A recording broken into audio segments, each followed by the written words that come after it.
नमस्कार, आप देख रहे हैं न्यूज प्लस 21। मैं हूं आपके साथ ललिता चक्रधारी। भाजपा के प्रतापगढ़ से सांसद व ओबीसी मोर्चा के राष्ट्रीय महामंत्री संगम लाल गुप्ता 2 दिन के लिए छत्तीसगढ़ दौरे पर थे।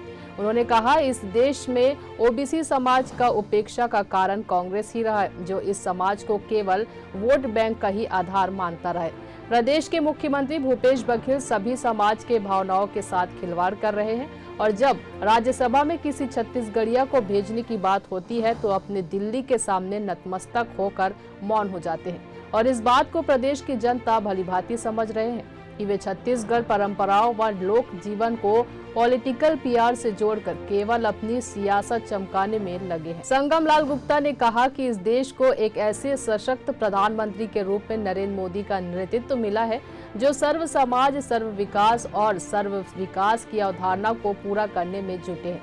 निश्चित ही उनके नेतृत्व में ओबीसी समाज को मुख्यधारा में जोड़ने के लिए कई महत्वपूर्ण कार्य इन 8 वर्षों में हुए, लेकिन प्रदेश की कांग्रेस सरकार 27% आरक्षण के मामले में जिस तरह से राजनीति कर रही है वह किसी से छिपा नहीं है। जिस व्यक्ति ने आरक्षण को लेकर हाई कोर्ट में याचिका लगाई है, उसे ही प्रदेश की सरकार उपकृत कर एक संस्थान का प्रमुख बना दिया है। इससे स्पष्ट है कि प्रदेश की कांग्रेस सरकार ओबीसी विरोधी है। हमारा मुख्य मायने जो है यही है कि स्थानीय मुद्दे पे माननीय मुख्यमंत्री निरंतर बात करते हैं, तो हमारा मुख्य यही था कि भाई किसी छत्तीसगढ़िया को राज्यसभा यहां से क्यों नहीं भेजा गया। जब हारने का समय था, जब बहुमत नहीं थी, तो लेखराम साहू जी को यहां से प्रत्याशी बनाया गया था। हमारा ये उद्देश्य नहीं है कि किसी साहू समाज को, किसी बैकवर्ड को बनाया जाए, मगर हमारा ये उद्देश्य जरूर है कि भाई छत्तीसगढ़ की जनता के साथ ये अपमान है, क्योंकि किसी छत्तीसगढ़िया को यहाँ से राज्यसभा भेजा जाता तो छत्तीसगढ़ का सम्मान बढ़ता था। हमारा उद्देश्य इतना ही है। और 2 दिवसीय प्रवास पे यहाँ संगठन को और मजबूत करने के लिए हमने जो बैठकें लिया है, सामाजिक बैठकें और भारतीय जनता पार्टी ओबीसी की बैठकें, आपने देखा होगा और आपने कि यहाँ पर कांग्रेस की सरकार है और कांग्रेस की सरकार, यहाँ के माननीय मुख्यमंत्री जी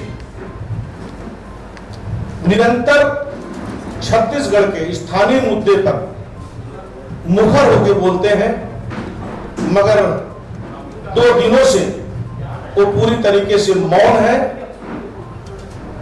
क्योंकि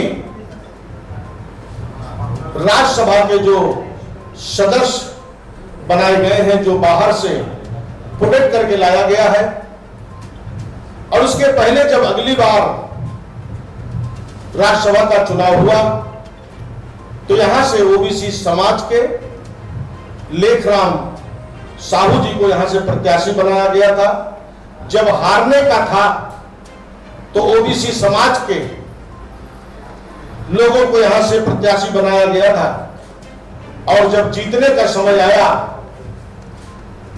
तो बाहर से उसको प्रोटेक्ट करके लाया गया, माफिया के परिवार से। तो जो कांग्रेस का 2 चरित्र है, जो कहते हैं कि हम ओबीसी के हितैषी हैं, तो ये ओबीसी के हितैषी नहीं है। जो 10 सीटों की घोषणा हुई है, आपने देखा होगा कि उसमें ओबीसी समाज को कहीं कोई महत्व नहीं दिया गया है।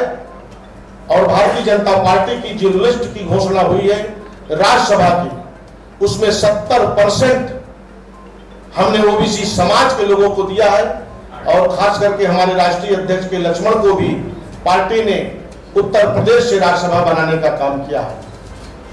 तो भारतीय जनता पार्टी मोदी जी के नेतृत्व में ओबीसी समाज को 2014 के बाद जो सम्मान मिला है, कांग्रेस ने इस देश में 60 साल राज किया, ओबीसी का वोट लिया, ओबीसी की बदौलत सरकार बनाने का काम किया, मगर ओबीसी समाज को कहीं कोई सम्मान देने का काम नहीं किया। 2018 में माननीय देश के प्रधानमंत्री ने ओबीसी को संवैधानिक दर्जा देने का काम किया।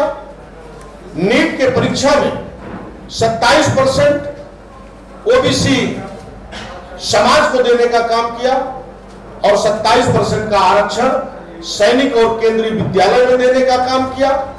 हम देश में जब सरकार का रिसफल हुआ तो ओबीसी समाज से पूरे देश में 27 मंत्री बनाने का काम किया और 4 राज्यों का जो चुनाव हुआ उसका नतीजा यही रहा कि ओबीसी समाज भारतीय जनता पार्टी के विश्वास के साथ हम 4 राज्यों का चुनाव पूर्ण बहुमत के जीते हैं।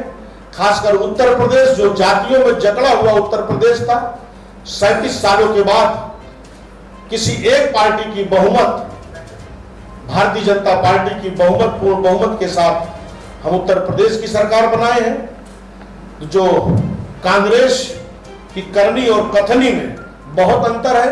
भारतीय जनता पार्टी जो कहती है वो करती है। सबका साथ और सबका विकास, सबका विश्वास और सबका प्रयास। ऐसी ही जानकारी से लगातार अपडेट रहने के लिए देखते रहिए न्यूज़ प्लस 21, आपके हक की बात।